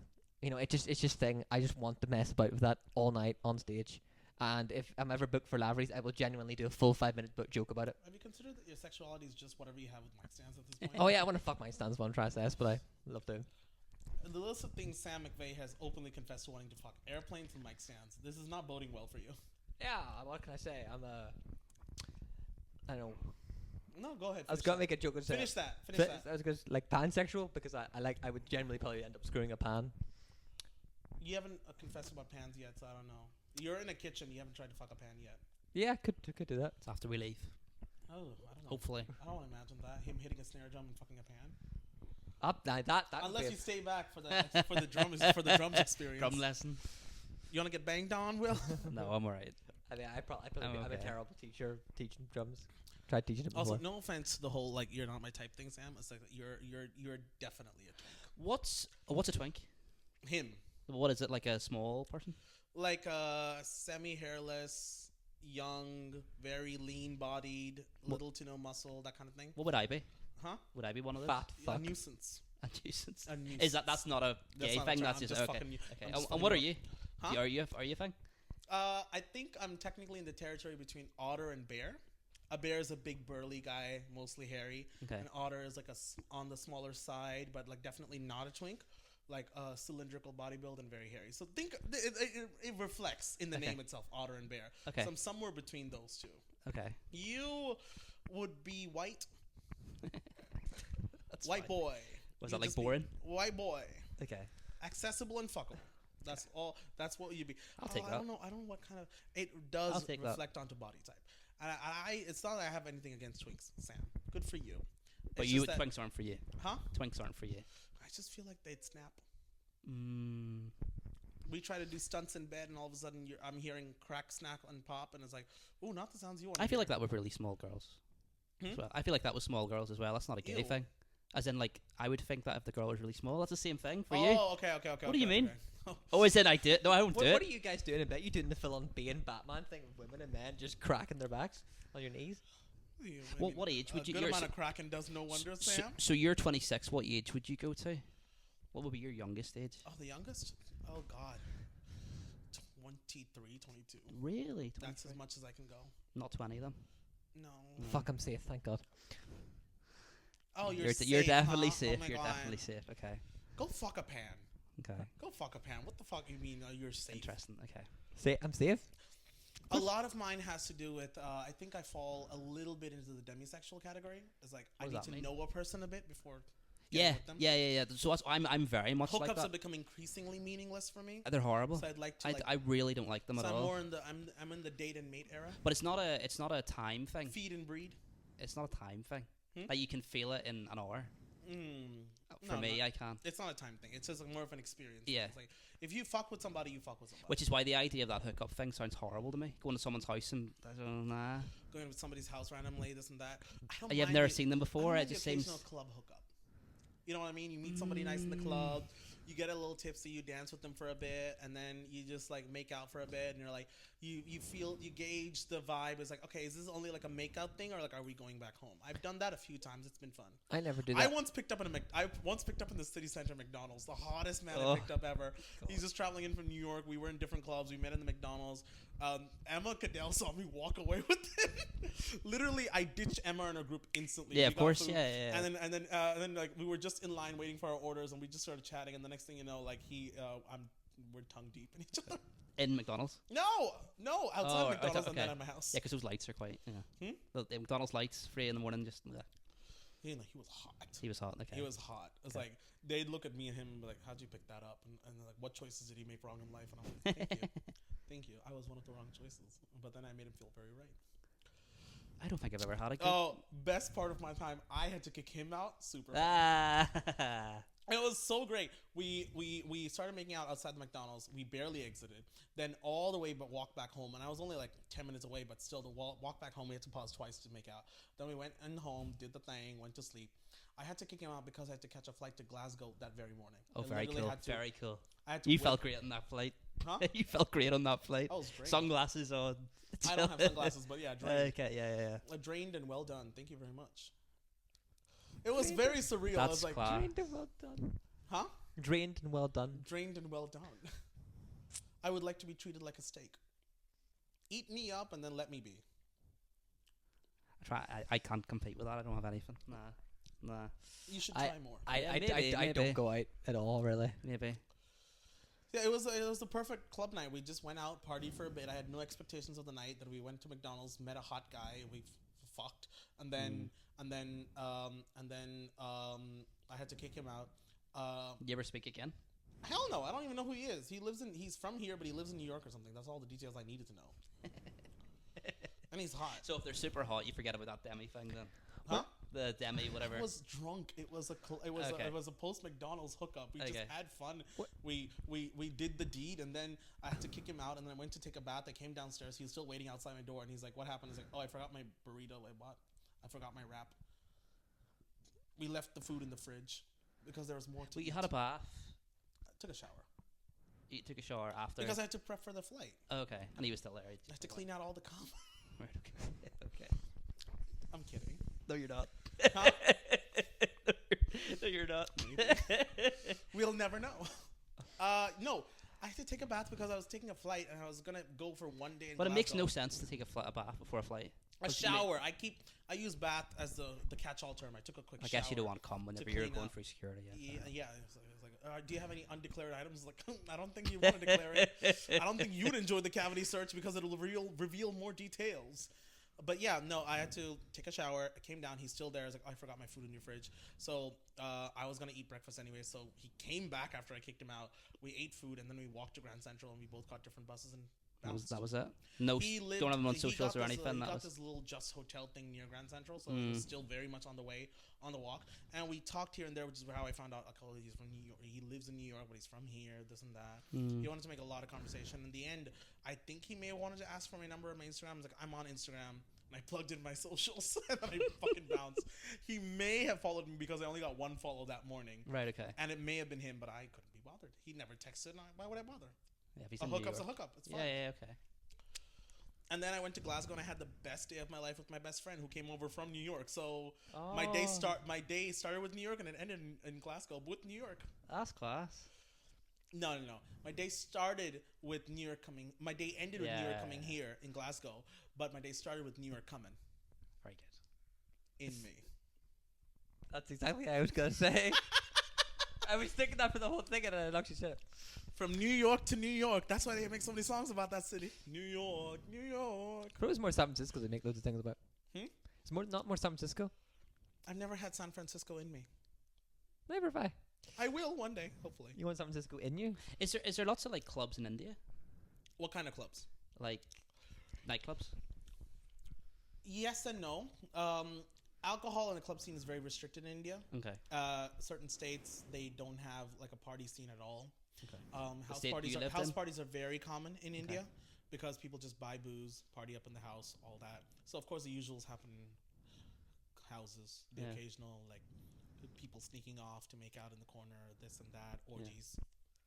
Have you been to an orgy? There are clubs in India, clubs and pubs and bars and all that, but like from my experience, like outside of certain cities where the nightlife is very active, it's not happening. Like here, there's a robust alcohol and pub scene. Yeah. That's inevitable. Yeah. With these islands, you have to drink to survive. There, less so. Alcohol is not like a mainstay of culture. It's just like a slight add-on. Okay. So house parties are common. There's a lot of clubs that happen. They try to make nights happen, but with the laws being so restrictive, you just end up being like, okay, it is what It's it is. easier to stay in the house. You just do what you can do best. Like there's no option, and also there's no option to pub crawl in India because you have to drive everywhere to survive. Right. Okay. So if you're getting in a car to go to another pub, usually if you're going to the nightclub, you're going to the one, you're staying as much as you can, and then you bounce. Okay. And because the drinking age there is 21, oftentimes a lot of it involves you sneaking in. Well, yeah. Sneaking in when you're walking to the club 5 minutes away is a different thing than sneaking in when you have to plan and you have to get fake IDs and this and that and get stuff sorted, and then you have to find the club and you have to make sure everybody in the group has a fake ID and you can get in, and bouncers are very weird there. I've been to a fair share of clubs here and there in India. Okay. It's fun, but it's very much like a social thing, less of a drinking thing. Okay. So my two experiences of like drinking in India are like house parties or the occasional club. And there's not gay bars in India? No. No. Okay. There are gay bars in India, just not in the city I was in. Okay. But what they would do is they just do roaming parties. So if you get into the right WhatsApp groups, Okay. they tell you, okay, and they never call it a gay party because you can't explicitly advertise that kind of stuff. Okay. Like So you go to parties and it's all guys. you go to the party and you know it's a gay party, Okay. and they take over the occasional club here and there, and they just do the one night there, and then they'd move to another club, and then they move to another club. It's still fun. I didn't have enough of those experiences. Okay. But there's I just WhatsApp went to one or groups. two. Okay. WhatsApp groups where you get in and it's like you have to answer a few questions, and then bam, you're in, and then they're like, hey, we're having a nice little like get together, come to this club, blah blah blah. They book out the club, and it's the same thing as any other scene where like you're there until 12 or 1 o'clock, close it down, call it a night. And occasionally people there would mingle and hook up and this and that, not in the club, but they'd make plans afterwards. Okay. Yeah. Interesting. I mean, there is some Indian people can make some good beer. I'll say that one. Good Wait, beer. I mean, like Oh, yeah. Cobra is good beer. The beer scene is very nice. If there's one is, thing, I is Tiger Indian? beer? Tiger is I always thought that was. Tiger beer, and then Cobra is a Singaporean brand, but it's made by Indians. So Cobra is very popular here. If you ever get a Tiger beer or Cobra here, it's a Singaporean Indian brand. Yeah. Pretty good. India is very well known for gins and rums. Well, no wonder you're Sapphire? a pirate. Yo ho ho. Yo Sorry. ho rum. Yeah, that yo ho rum. Yeah. If there's one bottle I could ever bring back from India, it's just a good sell. I'm not a personal fan of rum, but there's a very quintessential rum from South India called Old Monk. Okay. It's very popular. In India, it's super cheap because it's an Indian brand. But the moment you bring it over, anyone who knows Indian alcohol is like, hey, if you can bring me some Old Monk, that'll be great, man. That'll be dope. Yeah, bring that over. It's got good flavoring to it and all that. I'm not a personal fan of it, but I will drink Old Monk if the night arises to it. It's like if it's there, and that's my only option, I will tend to it. I brought a few bottles of Old Monk when I traveled back here. It's very nice. I really like beers. I never really try other types of alcohol. You're a beer guy? I'm a beer guy. I am very much a hard liquor guy. I like hard liquor. I've never had a beer in my life. Really? Never had a stout, never an IPA, nothing of the sort. Why? I thought coming to this island I'd finally try a Guinness. 3 years here, still haven't tried a Guinness. Why? Fuck that. There's just something about it just tastes so nice. So you have tried a wee bit, but not Never. like so how do you know it tastes bad then? The smell. The smell alone wards me off. So when I started drinking, I was only drinking wine, only drinking at home when the family buys it. Okay. I thought I'd be classy, a classy white woman. Like I'd kind of Adele my way through life. Then I went through a very complicated threesome situation, and that's the night I started drinking. And I just kept on drinking a hard liquor. So I jumped from wine to hard liquor. You had a very complicated threesome situation, and that drove you to drink. So when I got my diploma in computer science, I was in a proper college/university there. Uh-huh. And I made best friends with a guy who was doing final year computing and a girl who was doing a master's in English, and we became thick as thieves. The situation got complicated because he liked her. She didn't like him. She liked me for a bit. I liked him a lot, and we used to hook up, but the whole time he was confessing his love for her. And then one night, as we all went out, this is one of my final clubs I ever went to, because the whole thing just ruined it for In me. India? In India. Okay. We had to catch the auto, we had to catch the trike, we had to go to the club, we had to get in. We were having fun, and then across the distance, like it was a breakup moment, I saw them both making out for the first time ever after months of teasing each other. They finally make out with each other on the club, and I was watching as they come from the restroom. I'm like, I hate my life, I hate this. And immediately I made friends with 4 random people, and they just fucking loved me, and they kept buying me shots, and it got wasted. And then you had a threesome that night. No. Oh, you didn't have an actual threesome. You were triangle, not threesome. Even I worked that out like halfway through that So story. Sorry, not threesome. Triangle of the highest order. Oh, I see what you mean. Sorry. I saw that and it broke my heart. And then okay. he started to slowly pursue her, and she started trying to date another guy that we all knew, and it got complicated, and his feelings got fucked up. He got got weirdly depressed about it, and he's like, "I'm so sad. Can you blow me?" And things are complicated, guys. Life is complicated. Wait, but this guy didn't. And I got emotionally wrecked in the process because, yes, I would love to hook up with you, but also I'd love to do more with you. But yeah, and then was this a different weeks later? Was this wasn't the same night they got together? This is no. Well, weeks and months later, across the whole year. I'd already made up my mind to drop out of that uni. They were going to give me a diploma instead of my full degree. I was already done with it. But my final year at uni was exciting and heartbreaking. And that's when I started drinking hard liquor. Okay, understandable. But then since then, I progressed from shots and Jaeger to something a bit more nuanced and flavorful. So what's your go-to now? Try beer. What's your go-to? It is cheap. It would do mighty well in the pocket. I would love to do beer, but something about it always feels. It smells like petroleum to me. So when you're out, what do you drink? My go-to is a double Disaronno cranberry. Oh, Disaronno and Coke's my go-to. Yeah. Cranberry, but interesting. I love it. Yeah. Disaronno and Coke. Looks like we vibe. Yeah, I love it. No, never mind. No, doesn't matter. Anyway, Sab does. I launched not at my house, please. My signature At your house. I don't know. You know how I launched a cocktail with Smooth Iron? I launched a cocktail with Smooth Iron. Oh, I thought you were just promoting that for them. I didn't Fuck realize off, you you're launched not. it. Don't buy it. Buy a Peroni. Represent me. It's a remix on my drink. I do a double Disaronno cranberry because I didn't know much of a mixologist, but I worked with an actual mixologist to get my final drink out. It's double Disaronno, a little bit of elderflower, a little bit of Cointreau, and then grapefruit tonic. How much does it cost? £9. Fuck off. Buy Peroni for a $5. But it's a double Disaronno shot and a single shot of Cointreau. And if you know anything about Cointreau, it's a proper liqueur, 40%, and the Disaronno itself is 25%. In the Watson? At the Watson. So I'll after my next. It is a mighty feisty drink, and it will hit you. It sneaks up. My idea of a drink is so I've nailed this down to the night. If you ever want to do a night, you do your shots. You get 2 shots, and then you get your nursing drink. Right? Like a water or a Coke. No. A nursing drink. Like still alcoholic. Yeah. Okay. So mine is the double Disaronno cranberry, or if I can get them to make it, my drink, which is the double Disaronno, grapefruit, Cointreau, all that. Okay.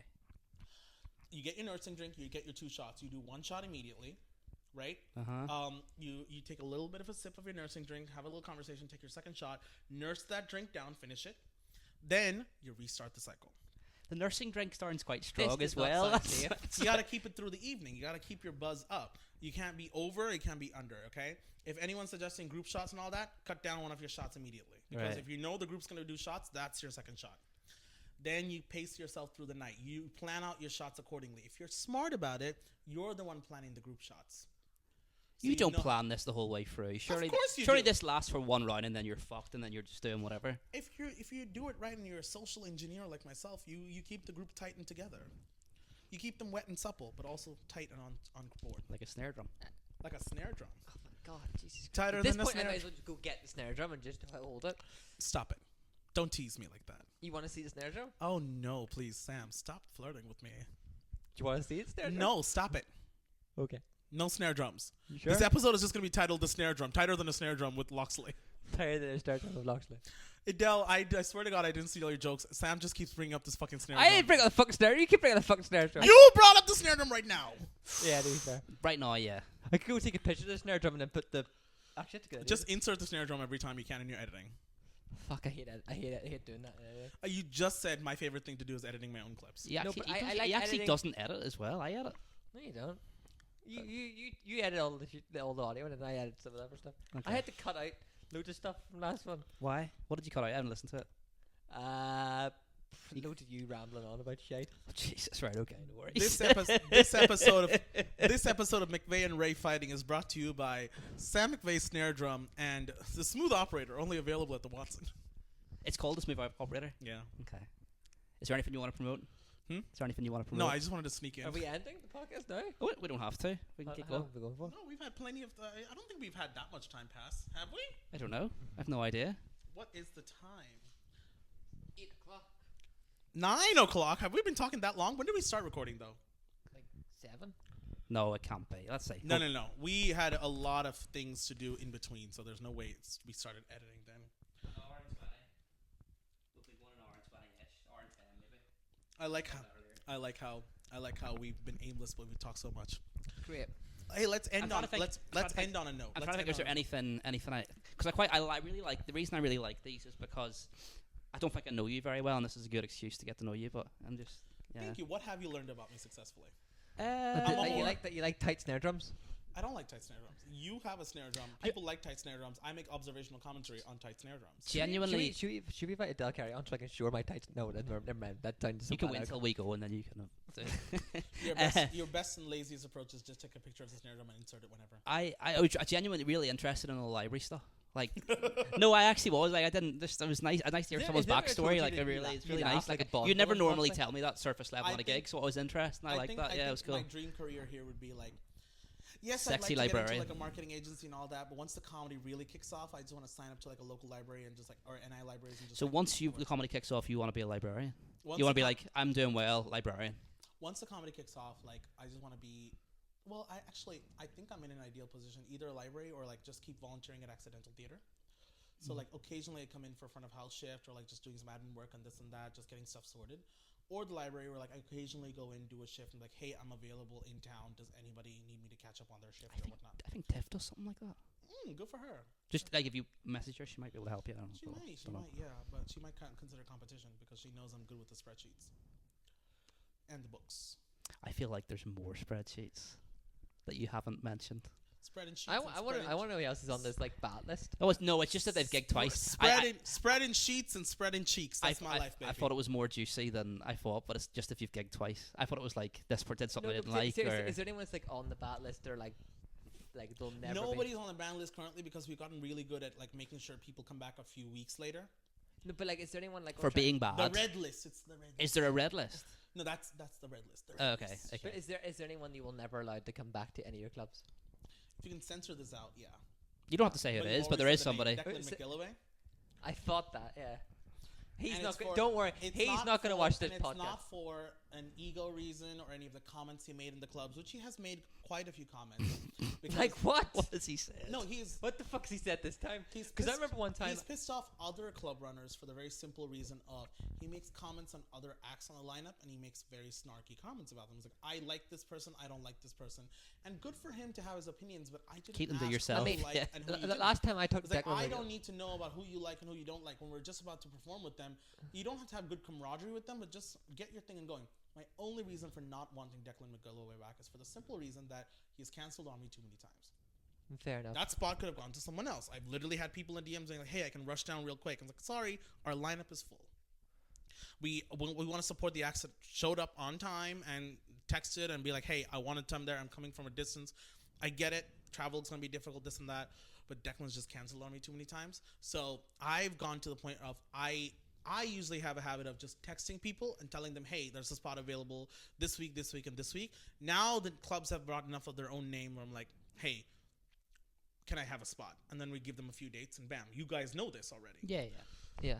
But back when I started, it was me texting people like, "Hey, we have a spot open this week, please come through." Mm-hmm. That's the ethos I built then where I'm like, are you a person that I'm going to spend the time texting me like, "Hey, are you free? Come down." And I try to cycle through it, but the one person I'm never going to cycle around to is Declan McGilloway simply because he's just canceled on me too many times. He is not worth holding a spot to. If there's ever a day where Declan comes to the club and there's an extra spot available, sure, pop on. But for no political reason, no amicable reasons, no click shit, this shit, that's it, will I ever refuse anyone a spot. It's great. You can like bitch- he is a dick though. Like remember You one- can bitch about me left, right, and center on any platform, any corner of the world. I don't care. I don't like Really? you. Oh, you guys can talk shit about me the next podcast. I No, will we still don't be have anything bad to say about you at all. Who is the next guest? I don't know. Who should we guess our next guest, Loxley? I think Oh, you should do this every. You should do Ask every this per- podcast. ask the Ask who our next guest. that's not bad. Okay, sure. We were thinking. Okay. I really want to get Luke on. I have That three- guy I from have- New York, I get have- him one. Get the New York Cup. Fly him Oh, in. if he sees this, oh god, oh good lord, he is probably gonna see. If he follows me still, he's Send probably it gonna see to this. everyone. Oh, on I hit Luxie's 500 DMs. followers today. Hey. I hit 500 followers. Well done, mate. Aw. Wow, I'm at 349. I hit 500. I don't know what I'm on. Anyway, it's I fine. hit 500. I've hit 500 today. I'm your biggest guest then, so far. No, Adele or no Emma. Does top Emma three- have more than you? I don't know. I mean, Maybe. she might, but Emma has like a prolific profile because she works in film and television already, or she's working towards it, Okay. or hospitality. But she works in film and television, and she does comedy now. So, good for her. I mean, a following is a following. If you can convert that into a crowd that'll follow you, of course, kudos to you. That being said, I don't give a fuck. I have 500 followers. Yep. This show, today's my show. How many of them do you not know? I think that's the most impressive thing. Like, if you don't know who they are, Let's say about big chunk of them. Let's say about 100 people that are comedy or comedy related. So maybe 400. It's good. That's good. Yeah. I'm happy with it. Or your next three guests, my three suggestions would be, this one is because I'm just, he probably would like a different venue and a different change. I think you should bring James Downey on. He's always seen on his own podcast. I think it'll be refreshing to see James on a different podcast that he doesn't run. So Yeah. it'll be I nice had to him on see- the one I did a while ago. Yeah, he is good. Yeah, he's good crack. Well, he's always here. He's right there. Yeah, Sure. James Downey. Need something for the Watson The little one. orange boy. The little orange boy. Dead tie between Adele Carey and Rolene. Okay. For just Rolling comes up a Rolling's lot. right. Rolling's right there. Rolling comes up a lot. To be fair. just because of the fact that they're my friends. They're good Judies. Bring them on. Have some Rolling's fun. the only person that Sam likes hugs from, apparently. I Yeah. stopped hugging Sam. I'm very He much doesn't like like I'm very much like I'm very much like a hugger, but it's like an incidental hug. Like I don't put much emotion into it. I'm just like and it's like going on. Yeah, yeah. Who else would be interesting? My third suggestion. I want to make this a left field suggestion. George Firehorse. Fuck off. No. George Firehorse. I think- would not know to talk to him I about think it. if you guys delve into his history as a magician and all that, you'd be impressed. He's had a storied career. Just exposing a bit more of George Firehorse to the world would be interesting. He's I- lived in so many different places. He's had so many different interesting nuances and topics. There are other names that are coming up right now, but I'm going to stick with those top three. James, because I just want to see him on a different podcast than his own, see what he's like in a different environment. George, because he's probably got tons of fucking stories. Adele and Rolling, because they're my friends. What- They're what- good suggestions. Yes, I would recommend John and Bunny, but they seem automatic. What They're about gonna get on eventually. what about Kieran Franco or Luke? You're aiming for big names because they have big names. Unless you're gonna get something different out of them. Kieran puts a lot of his life story out there. That's already. See, that's what I think as well, because Kieran puts a lot of his life. He talks about his day to day. Why not bring him on? As long as he doesn't talk about the stuff he's already talked about. I'm pretty sure he has interesting nuances and topics to give. Yeah. Not that I don't like, not just If it's you're gonna new people Luke's who haven't really been career, on. bring Yeah. him on, because Luke's. I came on and I found out 5-6 months in that Luke's already done his one man special, and I've never seen it before. It's very good. It's very I went to- good. It's We have very it. good. I'd say it's I was like, talk to him about his life. I was like, oh, what does it mean like when you're known more as a promoter than as a comic? How does that impact you? How are you trying to make differences on the scene? This and that. He inherited PAV from a long line of comics, so it's a very well established club pavilion. So like, what does that mean to you? How do you carry that? It's gonna be a bit more serious because you're talking about things like legacy. he does also live up the road from me as well. So yeah, which one? Luke. Yeah, which one? Which gig?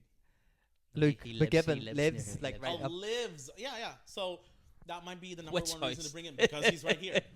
Luke McGibbon. He's here because he's nearby. I found him on the street and I brought him on. Perfect. There we go. There's Luke McGibbon. Sure, Luke McGibbon. We'll get him on. Okay. I think he actually watches the podcast. To be fair, as well. Good stuff. Told me he did. He works at a podcast. He looks at the podcast. He looks at the podcast. Luke looks. Wow. Looks the podcast. Looks the podcast. Well, Luke McGibbon, they want you on despite my suggestions. So You're- fuck my suggestions. you're Rolling's definitely good. I probably would have Rolling on like. we'll Why not? work it out offline. Rolene's traveling from Lurgan, so traveling from somewhere so war torn. Well, traveling to Lurgan from South Belfast, not much difference. Yeah. You might get her ideally on a gig night if you plan it early. We need like- to work around Where like you guys plan a one solid night a week, like early one night every 2 evening. weeks. We only work at one night, 2 night. But like to be fair, I'm getting off from college so anyway. So The easiest Yeah. thing to do would be an example like, hey, Spaniard's on tonight or Half Bap is on the night before. You know she's gonna be on the lineup. Come early. We'll record the podcast and then bam, you can jump right into town, do your gig, and then go home. She likes to compartmentalize and like put things together and collate a proper calendar. Is this your second podcast? I've done James's twice. Okay. I did Rolene's podcast. This is my 4th podcast. Okay. I'm very Perfect. happy. Yeah. Good. Yeah. we should try and get on Rolling's podcast. Why not? Yeah. Especially promoting your Fringe show. By the way, Sam and Will are going to Edinburgh Fringe. Yeah. And I will be there just to support as many people Are you as planning I to can. go? I'm planning to go only as like just a comic exploring the Fringe. I don't have my own show yet and all that. My gift to myself next year, if a lot of things get sorted this year, my gift to myself next year is the Fringe. A show of my own at the Fringe. It's hard. Just the experience it's of hard. Fringe. I don't care if it's successful or not. Yeah. Well, the issue we had, I'll probably take it offline actually. But yeah, I can help you with it if you want. I love it. Yeah. Next year. Yeah. This year, I just want to support as many acts as I can. See my peoples. I say my peoples because they're all Belfast people. My people do in different environments what they do and support as much as I can. Cool. We'll hopefully see it ours. Yeah. I'd love to be at yours. Cool. I will be opening or emceeing for McVeigh and Ray Go Away at McVeigh and Ray Go Away at the Edinburgh Fringe. Perfect. Probably will be Your there, but- your clubs are really really good. So thank you. I really really like them. I can't wait to Appreciate have it. y'all on points. You said Yes, I was lots on of next month. Hmm? You said I was on next month. You're not. Yeah. This is how you find out. Perfect. I put you both across as individual acts. So I don't have you both on the lineup. I have you on 2 different lineups, so you both get a full 10-minute slot. Perfect. Yeah. So you can try out your bits, your sets, and all that. Am test it I out. allowed to try new bits? Because sometimes when I go to your clubs, you're like, don't do new bits. You better not have points. Is there anything I'm putting up points as like a big one. a big one? Do your First best. of all, I 10. think points is the only one that properly runs on a Friday night in town. Yeah, and it's a good location. Good Is location. there is that what you want to plug? You want to plug anything while you're here? I plugged your shows. You did, but for yourself, you got run my with Instagram is loxley.hehe. 501. It's not a Michael Jackson reference. Go fuck yourself, please, for the love of God. It's supposed to be I like just- laughing, is it? I literally told me, yeah, it's hee. Like I never literally thought of that's- that before. Yeah, people think it's a Michael Jackson reference, or I'm a big Michael Jackson fan. I literally did it because I'm like, we're in the business of fools. Interesting. Comedy is the business of fools. Don't take yourself seriously. So when I saw everyone doing something comedy, it makes sense. But I understand you're promoting yourself, but take yourself a little less lightly. So I wanted to just be the start of that for myself. Like, if I believe that, believe that. So I did loxley.he. I don't like the comedy thing. As in, I don't like putting comedy at the end. I say that as I'm probably about to change it. To You're right, Loxley. yeah. Probably gonna change it. Because, or Your second just email change it there. to loxley.haha. Just be. What's your second name? Never saying that. I know your second name. What is You it? know my second name, but that's only because of financial reasons. I refuse to say it. I will only trade on my first name ever. Why? Huh? Why? I just want to keep my second name hidden. Loxley is my real name, and that's as real as it Are you gets. getting it up? Is it like? Is it? The amount you know, I'm fine with saying because my full name is Loxley Geja. Okay. But I Getcha? Geja. I know, but it That's my sounds like mom's get you. name. Hmm? It sounds like get you. Getcha, yeah. Loxley gonna get you. Yeah. You could pick that. No, too on the nose. Also, it's my mom's name. There might be something you want to talk about here. Okay, that's fine. Why not? No. I love my mom. Oh, good. But my full name has my mom's name, my dad's name. Oh, fuck off. He has my full name on blast. You can try pronouncing it. I don't say Go it. for Luxley comedy. Yeah. My first name is ambiguous, maybe French. The rest of it is Brown. Brown as brown can be. I don't mind. It's just that I never trade on it because like it has my dad's name and I have a very complicated. I have daddy issues, so I just don't ever. I never guessed. Thank you. I keep it hidden as much as I can. But I just end up like not trading on it because I'm like, that's my dad's name and I don't want any of my fame involved in my dad's name. Okay. Well, you have got 500 followers, so fair enough. Yeah, exactly. Loxley.he. I run Points Comedy. I run Smooth Iron Comedy, both with John Monahan. I run Sunday Comedy Club with Bunny Martinez. Basically, if I need to run a crown as if you need to run a club as a brown man, you need a pretty white boy in front of you. That's And you're a very good MC. You're a very good MC. I try. I think you're very good. I can't wait to MC for you. I do slag off people after they come off stage or before they go on stage, but it's all in good banter, so I hope you know that. Yeah, no, you know where the line is. 100%. I don't think I've ever slagged you both off so excessively, but it's up to you to tell me. I think you have. No, I think you can if you want. I mean, like I feel like I've contributed to your clubs because you have one of my books. Oh yeah, I built a shrine. What have you got? That Nathan and anything else? I've got the Nathan Crothers photo. I've got Sam McVeigh's old notebook, which is pretty new because his new notebook looks wicked and ripped. Do you want that one? No.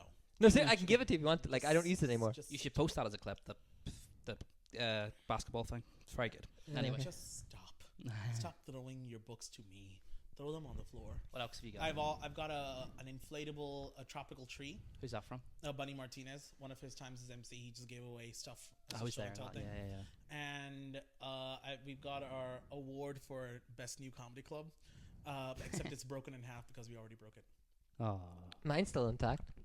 Most improved comic of the year. Very nice. And you're the most improved comic of that year. Am I? No. What year was that? Most recent one? Yeah, last year. This one. Yeah. Yeah. I tried to make you show up to congratulate me, and then you didn't. I don't remember.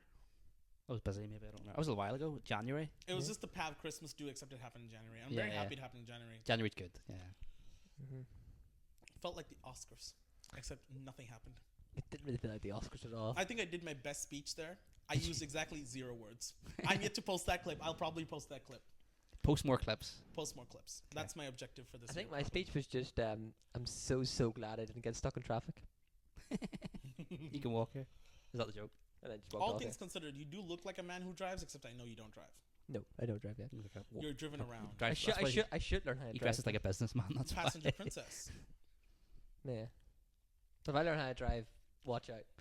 Whenever I get in a car, I don't classify myself as passenger princess because my favorite thing to do in cars is sleep. So I consider myself live cargo. Do you dress like that in work?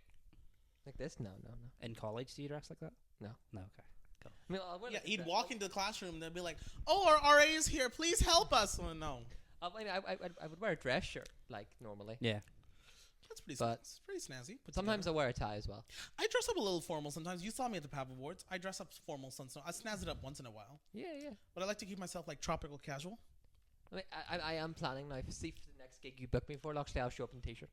But I will hold on. Really? But I'll only introduce you as Sammy Boy. Okay, go ahead. Yes, I love that. You may know him as Sam McVeigh, but tonight he's here as Sammy Boy. Do I have to write a whole new set? If you could slag yourself off for 5 minutes, that'll be dope. Like your alter ego, Sammy Boy, broken from the chains of Sam McVeigh.